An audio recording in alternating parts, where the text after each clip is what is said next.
세무사만 믿고 가면 진짜 세금 폭탄 맞습니다. 여러분, 부가세나 소득세에 대해서 잘 아시나요? 쇼핑몰 운용 중 가장 많이 나오는 세금이 부가세랑 소득세입니다. 간이과세자라고 세금 계산서 발행을 안 할 경우 매출이 커지면 세금 폭탄 맞을 수 있어요. 오늘 이 영상을 보시면 부가세와 소득세의 기초, 그리고 안 내도 되는 세금 내는 걸 피하는 방법을 알 수 있을 겁니다. 뻔한 교과서 같은 얘기가 아닙니다. 세무사도 잘 모르는 진짜 꿀팁도 가져왔습니다. 저는 이 방법으로 1억 2천만 원이 넘어야 할 세금을 2,400만 원까지 줄였고, 심지어 다른 사람들보다 세금을 내지 않는 기간을 최대한 늘려놨습니다. 끝까지 보시면 적어도 세금 문제로는 절대 당황 안 하실 겁니다.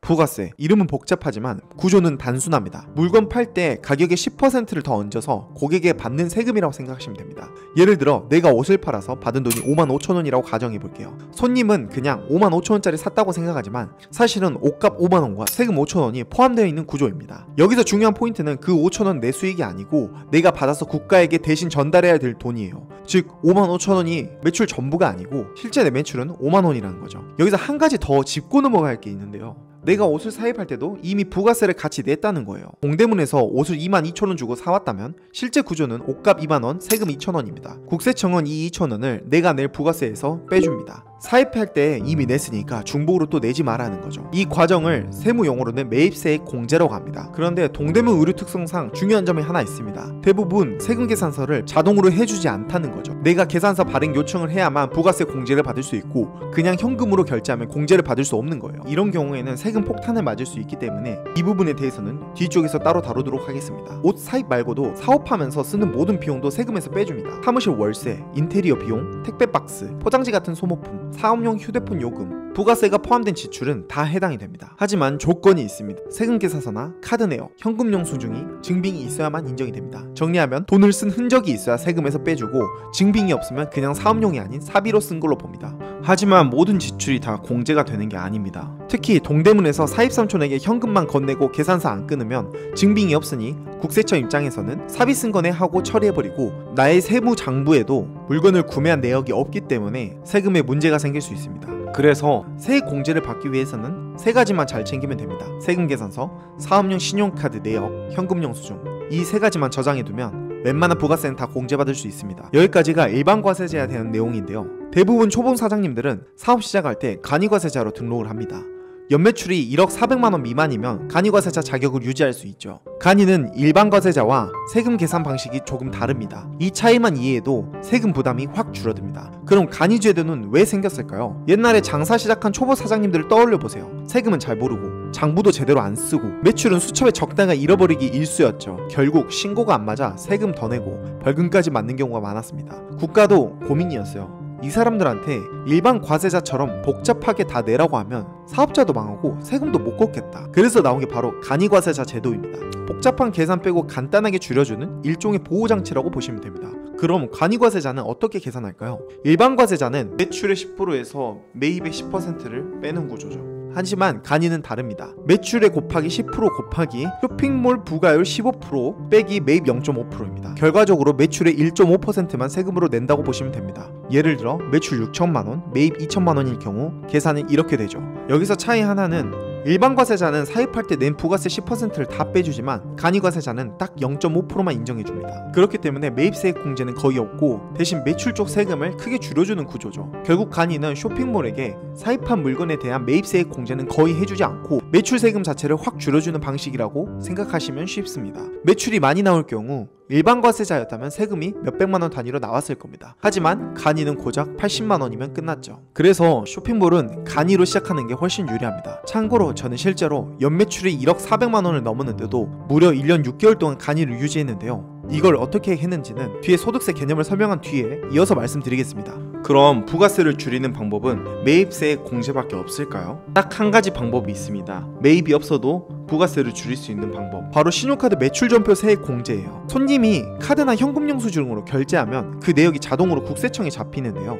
정부는 투명하게 장사하네 라고 보고 보너스로 부가세 일부를 깎아줍니다. 조건은 이렇습니다. 대상은 간이과세자, 일반과세자, 매출은 10억 원 이하 사업자, 연 최대 1,000만 원이 한도죠. 장사하면서 결제를 카드로 받을수록 세금을 깎을 기회가 늘어나는 겁니다. 예시를 들어볼까요? 만약 쇼핑몰 매출이 5억 원이고 1년 동안 부가세로 1,500만 원을 내야 한다고 가정해볼게요. 근데 신용카드 매출전표 세액 공제를 적용하면 5억 매출의 1.3%인 650만 원을 깎아줍니다.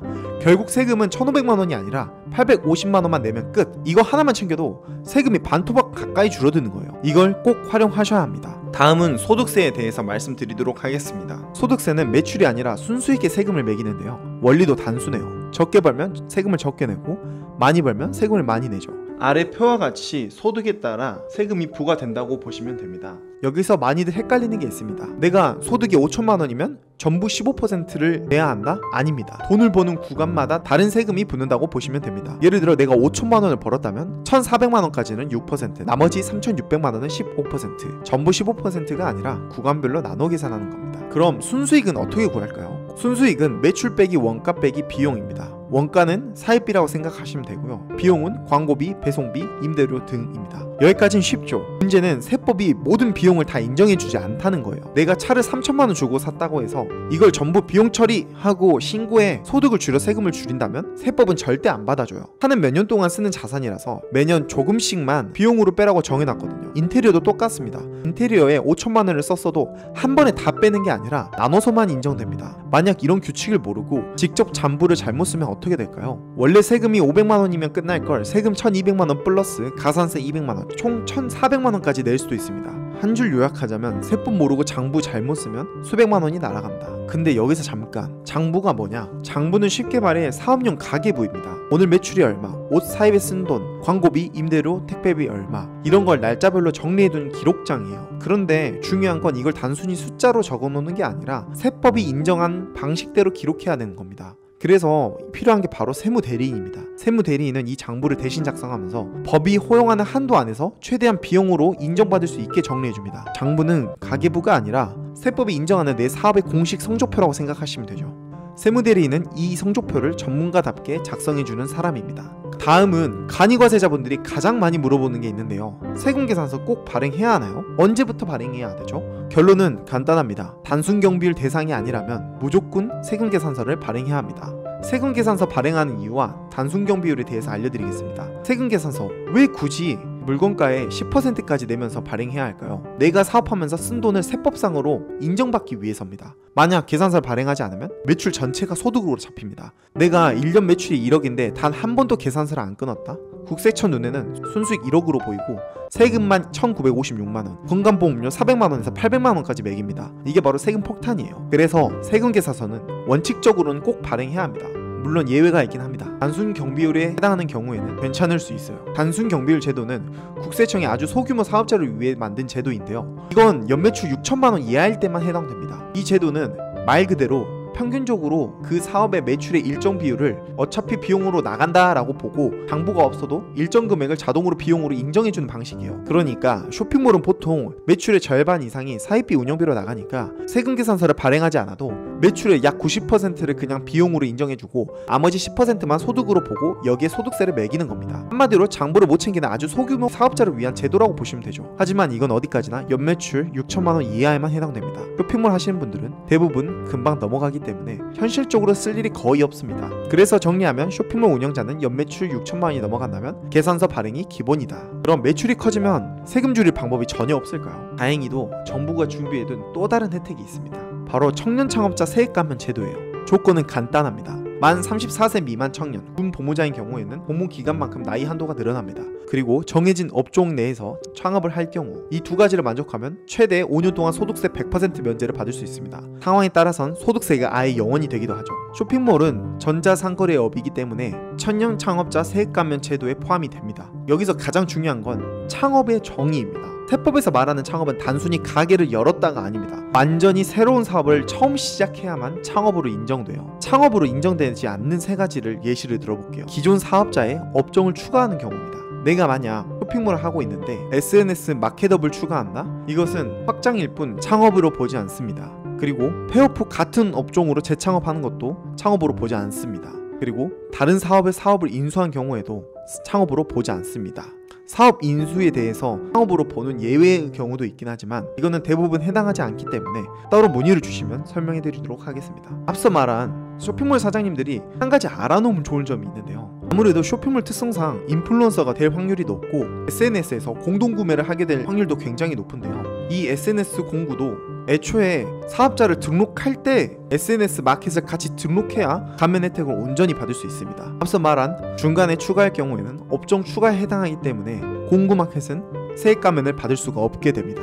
세액 감면은 지역에 따라 감면율이 다른데요. 수도권, 과밀 억제권이 바뀌지만 수도권인 경우에는 지금 100% 감면이 가능하지만 26년부터는 75%로 줍니다. 지방의 경우는 100% 감면이 가능하고 수도권에서 창업할 경우에는 감면율이 제로입니다. 제가 이 부분은 따로 표를 정리해 드릴 테니 이 표만 보면 내가 수도권 과밀 억제권역에 속하는지 수도권인지 지방인지 한눈에 알 수 있을 거예요. 26년부터는 감면율이 변경되는 제도가 생겼어요. 25년까지는 수도권 과밀억제권역 밖에서 청년이 창업하면 100% 감면 적용을 받고 감면 받아도 최소로 내야 하는 세금, 이걸 최저한세로 하는데요. 최저한세가 배제되어서 세금을 아예 0원으로 만들 수 있었습니다. 하지만 26년부터는 같은 조건이어도 감면율이 75%로 줄고 최저한세가 적용돼 최소로 세금을 내야 합니다. 결과적으로 창업한 연도에 따라 매년 수백만 원씩 세금을 내야 하고 이것은 곧 5년 누적이면 수천만 원 차이가 납니다. 정리하면 업종, 지역, 시점이 이 세 가지가 창업 감면의 핵심이고 특히 시점 하나만으로도 하늘과 땅 차이가 납니다. 그래서 25년에 창업이 가능하면 당장 사업을 하던 안 하던 올해 안에 사업자 등록을 내는 게 무조건 유리합니다. 여기까지가 쇼핑몰 사장님들이 꼭 알아야 할 세금의 기본 구조입니다.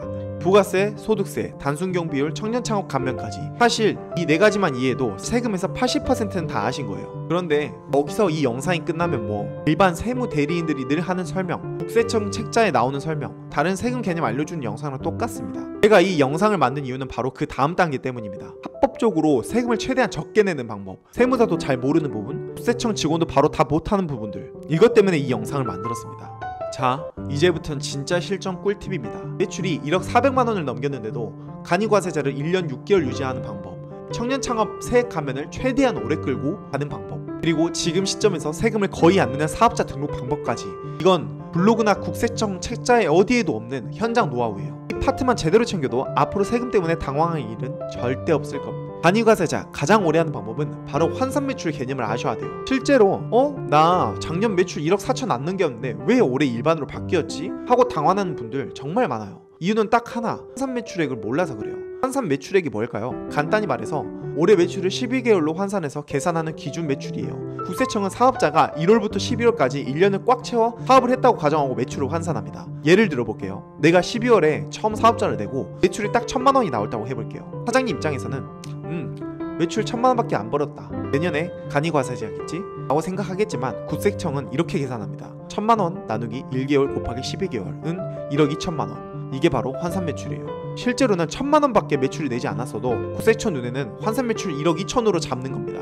그래서 매출 1억 400을 넘게 되면 내년 7월에 일반과세자로 전환되게 되죠. 여기서 꿀팁이 하나 있는데 간이과세자는 매출 신고를 1년에 딱 한 번 합니다. 그것도 1월 달에요. 작년 1월부터 12월 매출을 모아서 다음해 1월에 신고하는 구조예요. 그리고 일반으로 전환도 바로 되는 게 아니에요. 국세청은 유예기간을 주기 때문에 그해 7월 1일부터 일반과세자로 바뀝니다. 예를 들어 2024년 1월 1일에 사업자를 냈다면 2025년 7월 1일까지 총 1년 6개월간 간이를 유지하는 것이고 2024년 12월 1일에 사업자를 냈다면 25년 7월 1일까지 고작 7개월만 간이를 유지할 수 있죠. 정리하면 간이 혜택을 가장 오래 가져가려면 언제 사업자 등록하느냐가 핵심입니다. 그러니 사업자를 1월 1일에 내는 게 가장 유리하겠죠. 마지막으로 청년창업 소득세 감면을 가장 오래 그리고 크게 가져가는 방법입니다. 지금 사업자 등록을 하지 않은 사람은 이렇게 하면 엄청나게 많은 세금이 줄어들게 될 것입니다. 소득세 감면은 소득이 발생한 시점부터 5년 차까지 받을 수 있어요. 예를 들어 2025년 9월에 창업했지만 2025년에 매출이 없고 26년에 소득이 생긴다면 26년부터 감면 1년 차가 시작됩니다. 그래서 지금 똑똑한 분들이라면 이렇게 생각하실 거예요. 지금 당장 창업만 해두고 매출을 26년부터 발생시키면 제일 유리하겠네? 왜냐면 매출이 없으면 26년 1월부터 27년 7월까지는 간이과세자 혜택을 유지할 수 있고 소득세 감면은 30년 12월 31일까지 풀로 5년을 쓸 수 있기 때문이죠. 여기서 끝이 아닙니다. 25년 창업 때 26년 창업의 조건 차이도 엄청 크잖아요. 25년에 창업을 하면 수도권 과밀억제권역도 100% 소득세 감면, 최저한세 적용이 없고 세금이 영원히 가능하죠. 26년에 창업하면 같은 지역이라도 감면율이 75%로 주고 최저한세가 생겨 몇백만 원은 무조건 내야 하죠. 순이익이 예를 들어 5천만 원이 나왔다고 가정하면 25년 창업은 소득세 0원, 26년 창업은 감면율이 75%라서 최소 수백만 원 세금이 발생하죠. 결론은 올해 25년에 사업자 등록을 해두는 게 마지막 소득세 0원 전략입니다. 여러분, 제가 솔직히 말씀드릴게요. 이미 세무사 끼고 사업하시는 분들 중에 이런 혜택 하나도 못 챙긴 경우가 정말 많습니다. 세무사들이 일부러 숨기는 건 아니에요. 근데 대부분 그냥 일반 처리만 기계적으로 하고 환산 매출이나 청년창업 감면 같은 핵심 포인트는 아예 건드리지 않는 경우도 있습니다. 그러다 보니 사장님들이 나중에야 나 왜 일반 과세자로 바뀌었지? 감면 못 받았네? 하고 뒤늦게 알게 됩니다. 세무사 비용은 꼬박꼬박 내는데 수백만원, 많게는 수천만원 혜택이 날아간 거죠. 저도 똑같이 당했습니다. 세무사가 알아서 하겠지 했다간 큰일 날 뻔했어요. 간이에서 일반으로 전환되고 감면 놓치고 세금이 몇백만원 더 나올 뻔했습니다. 그때부터 정신 차리고 국세청 자료 파고 회계사 붙잡고 밤새 검토하면서 겨우 알게 된 게 지금까지 알려드린 노하우예요. 이건 블로그나 어디에서 볼 수 있는 자료가 아니라 실제 사업 현장에서 제 돈으로 검증한 내용입니다. 세무사만 믿고 가면 혜택 세는 구멍이 반드시 생깁니다. 그 구멍으로 세금은 한 번에 몇백, 몇천이 날아가고 돌이킬 수가 없어요. 그렇다고 세무사는 다 못 믿는다 이런 얘기는 아닙니다. 핵심은 내가 기본은 알고 있어야 하고 동시에 꼼꼼히 챙겨주는 세무 대리인을 만나야 된다는 거예요. 전 지금까지 6번이 넘는 세무사를 변경해왔고 운 좋게 그런 회계사님을 만나서 지금 제 사업 세무를 전담 맡기고 있습니다. 근데 이런 분 흔치 않아요. 솔직히 아무한테나 막 소개하고 싶지도 않습니다. 괜히 준비 안 된 분들까지 몰리면 저한테도 회계사님께도 민폐거든요. 그래서 방법을 정했습니다. 정말 필요하신 분들만 들어올 수 있게 따로 오픈방을 열어놨습니다. 그 안에 들어오신 분들께만 제가 직접 연결해 드릴 거예요. 왜 이렇게까지 하냐? 저도 이건 제 사업처럼 신중하게 다루고 싶어서 그렇습니다. 그러니까 나 진짜 세무 쪽으로 제대로 챙겨야겠다 싶은 분들은 오픈 카톡 링크 타고 들어오시면 됩니다.